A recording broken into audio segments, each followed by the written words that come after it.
Essa mensagem vai impactar você. O que é mais importante? Unção ou presença? Em 1 Samuel, capítulo 15, versículo 23 diz: Pois a rebeldia é como o pecado da feitiçaria, e a arrogância como o mal da idolatria. Assim como você rejeitou a palavra do Senhor, ele o rejeitou como rei. A sabedoria é a manifestação do Espírito Santo. A sabedoria sempre cumpre a função do Espírito Santo, ou seja, aconselhar, revelar, dar prudência, acalmar nos momentos difíceis. O nosso maior problema nos dias atuais é que nós não temos vida. Você pode me perguntar então, como estamos fazendo tantas coisas? Como alguns milagres acontecem? Eu vou retratar isso através da história de dois homens famosos na Bíblia, Saul e Davi. Saul foi ungido como o primeiro rei sobre Israel.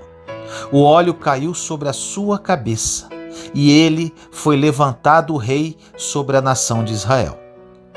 No segundo ano do reinado do rei Saul, ele cometeu um grave erro. Saul fez algo fora do tempo. Ele se viu pressionado pelos filisteus que estavam avançando sobre a nação de Israel. Israel encontrava-se em perigo e Samuel, o profeta da época, ainda não havia chegado. Com isso, Saul precipitadamente cometeu um erro. Ele ordenou que trouxessem animais e sacrificou-os ao Senhor, ato que apenas Samuel, como profeta, poderia ter realizado.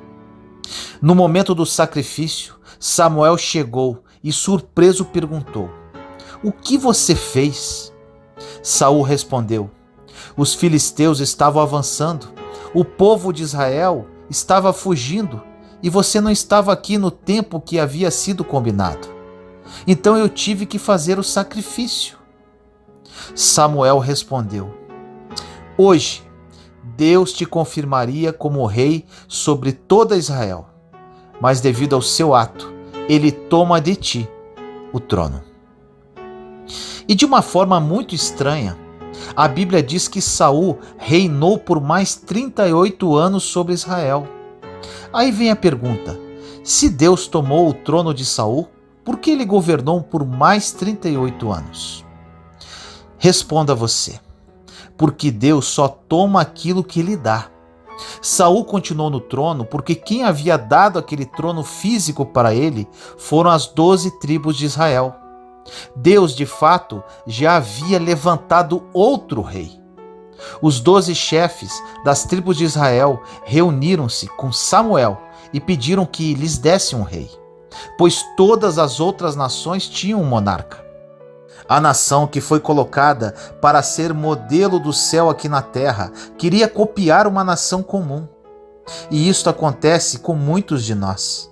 Deus coloca-nos para sermos modelo para os outros, mas infelizmente, por muitas vezes, copiamos os comuns.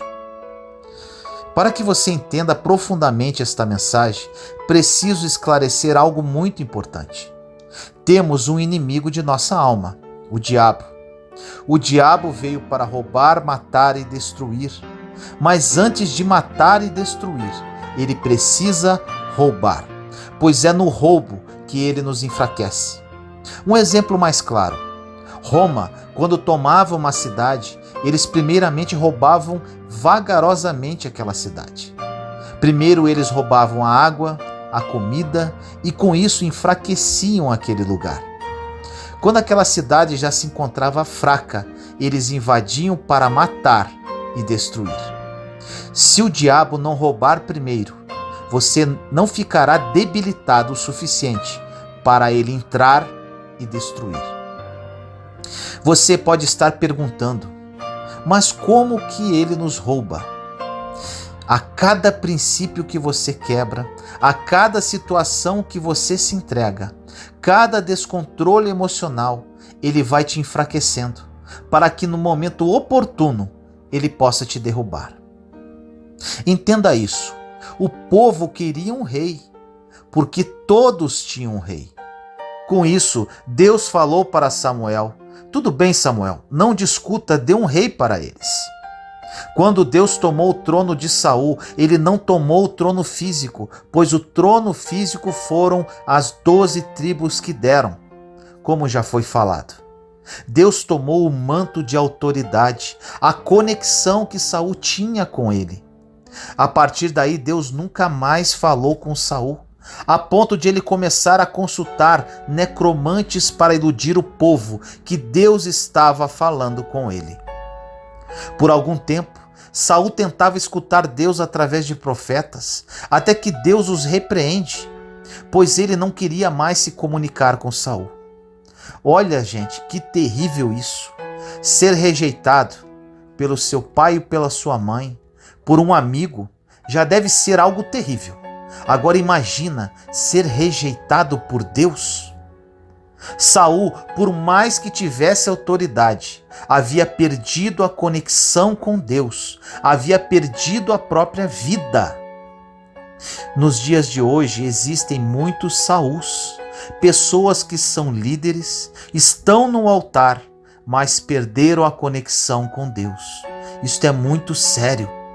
São líderes que já morreram, porém estão tentando mostrar que têm vida. Não se surpreenda com pessoas no altar, pessoas no trono, porque Saul ficou 38 anos no trono, sem Deus estar com ele. Consegue compreender? Preste atenção nessas passagens.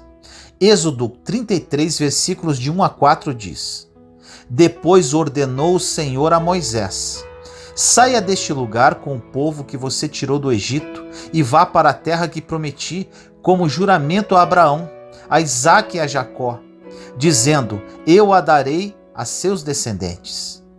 Mandarei à sua frente um anjo e expulsarei os cananeus, os amorreus, os hititas, os ferezeus, os heveus e os jebuseus. Vá para a terra onde manam leite e mel. Mas eu não irei com vocês, pois vocês são um povo obstinado, e eu poderia destruí-los no caminho. Quando o povo ouviu essas palavras terríveis, começou a chorar, e ninguém usou enfeite algum. Aí vamos para a passagem de Êxodo 33, versículos de 11 a 15. Presta atenção. O Senhor falava com Moisés face a face, com quem fala com seu amigo. Depois Moisés voltava ao acampamento, mas Josué, filho de Num, que lhe servia como auxiliar, não se afastava da tenda. Disse Moisés ao Senhor: Tu me ordenaste, conduza este povo, mas não me permites saber quem enviarás comigo.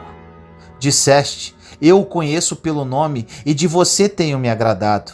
Se me vês com agrado, revela-me os teus propósitos, para que eu te conheça e continue sendo aceito por ti. Lembra-te de que esta nação é o teu povo. Respondeu o Senhor: Eu mesmo o acompanharei e lhe darei descanso. Então Moisés lhe declarou: Se não fores conosco, não nos envies. Que passagens poderosas! Moisés sabia que a presença era mais importante que a unção. A presença era mais importante que a unção. A unção estava na cabeça de Saul, mas a presença estava com Davi.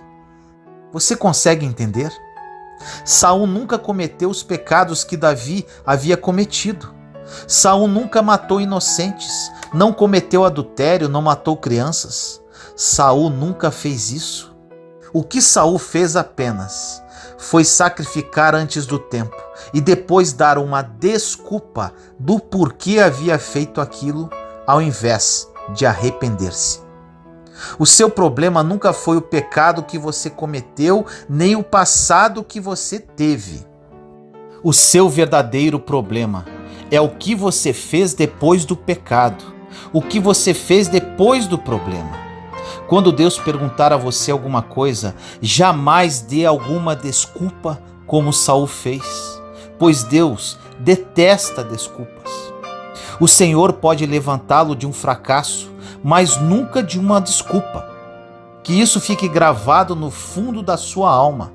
De tudo que você tem que dar para Deus, nunca dê uma desculpa. Não existiu um homem na Bíblia que deu uma desculpa para Deus e ficou de pé. O problema não foi os seus pecados, mas sim o que você fez quando Deus falou contigo. Te pergunto, você deu uma desculpa ou você se arrependeu? Por muitas vezes damos desculpas porque a unção não se retira de nós. O que sai é a presença. A vida você não tem com unção, a vida você tem com a presença. Que isso fique claro, meu irmão, minha irmã. Você pode estar perguntando, qual a diferença entre a unção e a presença? A unção, ela capacita você para fazer. A presença é vida para o ser humano. A presença de Deus tem que ser inegociável. Quando você sofre uma tentação, a unção continua, você caindo ou não, mas a presença vai embora e a vida vai sendo roubada aos poucos. Lembra-se, o diabo veio para roubar, matar e destruir, e ele começa a roubar aos poucos, tirando a presença pouco a pouco. Um dos grandes problemas da nossa geração é que temos capacitação para fazer as coisas, mas a vida não está mais conosco. Estamos morrendo aos poucos, o governo está se desintegrando, a família está desestruturada, a vida está acabando, os enfermos não estão mais sendo curados, os mortos não estão ressuscitando, e tudo isso porque a presença foi embora. Para recuperarmos a presença de Deus novamente, teremos que mudar tudo, abrir mão de diversas coisas. A vida se encontra na presença de Deus. A vida não está na unção que você carrega, na capacidade que você tem para fazer as coisas.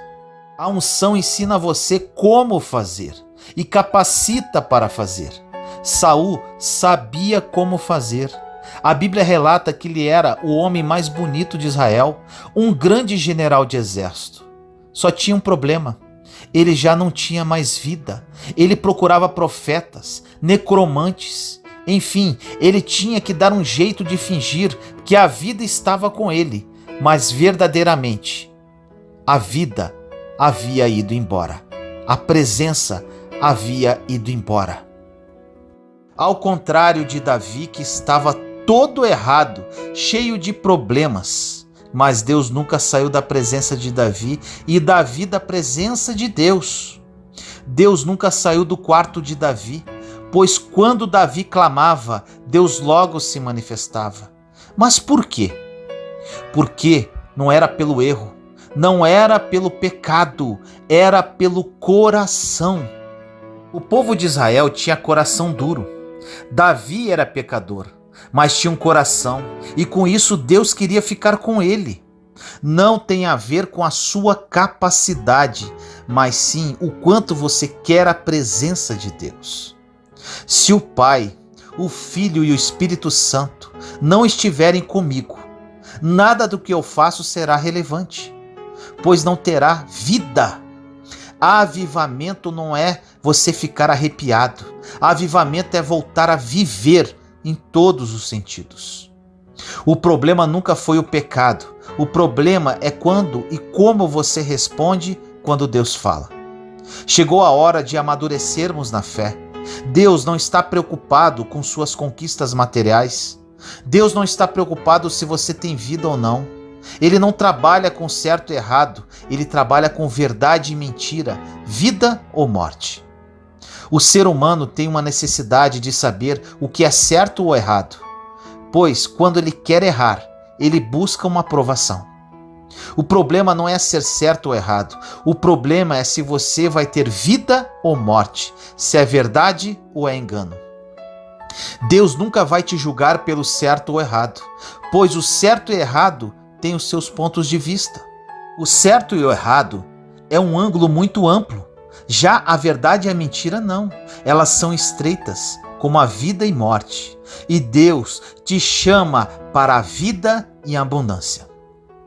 Os resultados que a unção provoca não te garantem vida, mas a vida te garante os resultados, porque quando você tem vida, tem presença, você tem vida em grandiosidade, pois quem tem vida tem tudo, quem tem a presença de Deus tem tudo, tem sabedoria e chega com mais facilidade aos resultados. Quanto tempo dura a vida de uma bateria de celular? 5, 6, 7 horas, não é isso? Quando começa a acabar a vida de um celular, o que se deve fazer? É simples. Conectar na fonte e ele carrega 100% novamente. Quando está conectado na fonte. Nada funciona quando não estamos ligados na fonte, que é a presença de Deus. Meu irmão, minha irmã, presença é muito mais importante que unção. A única coisa que faz Deus sair do seu trono de glória para se mover ao seu favor é um coração quebrantado e contrito. A Bíblia diz que um coração quebrantado ele não pode resistir. Quem tem a presença de Deus muda qualquer ambiente. A presença de Deus em nossas vidas pode mudar todas as situações, por pior que pareçam. Aonde tiver morte, a vida vai sobrepor a morte. Aonde tiver falência, quando você entrar, a prosperidade vai sobrepor a falência. Aonde tiver demônio, o Espírito de Deus vai sobrepor. Pois se tem algo que o inferno respeita e muito, é a presença de Deus.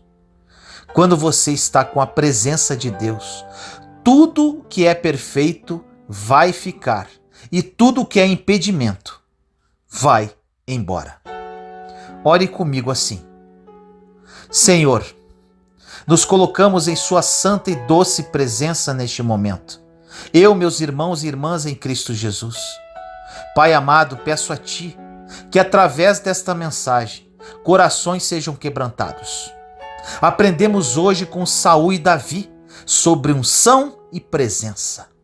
A sua presença é vida, Senhor, e é ela que buscamos. Sem sua presença não somos nada. Por mais unção que podemos ter, a sua presença é primordial. Quebrantamos nosso coração em sua presença e pedimos perdão humildemente por todos os pecados ainda não confessados, por atos, palavras ou omissões. Queremos sua presença, Pai. Assim nós oramos, em nome do nosso Senhor Jesus Cristo. Amém.